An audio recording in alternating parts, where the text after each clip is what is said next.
پڑوسیوں کو چچا کہتی تھی، ان چچاؤں نے بلقیس بانو کی عزت لوٹی.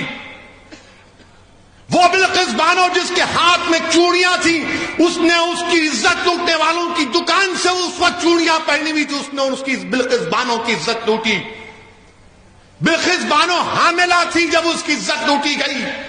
بلقیس بانو کی 3 سال کی بچی تھی جس کو اس کی سامنے اس 3 سال کے بچی کو لے کر اس کے سر کو پتھر سے مار کر قتل کر دیا گیا. اس کے بعد باری باری سے ظالموں نے بلقیس بانو کی عصمت ریزی کی. بلقیس بانو کے سامنے اس کی ماں کو اور 4 رشتہ داروں کی عزت لوٹ کر ان کا قتل کر دیا گیا. بلقیس بانو برہنہ ہو چکی تھی، کپڑوں کا ٹکڑا لے کر آدی واسی بھائیوں بہنوں کے پاس بھاگتے چھپتے پھری، وہ کپڑا دیے. بلقیس بانو کے شوہر نے اپنی بیوی کو ہمت دلائی. میں سلام کرتا ہوں بلقیس بانو کے شوہر کو.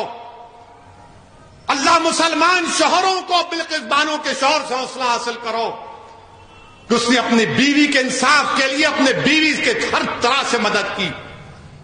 2004 میں مقدمہ عائد ہوا.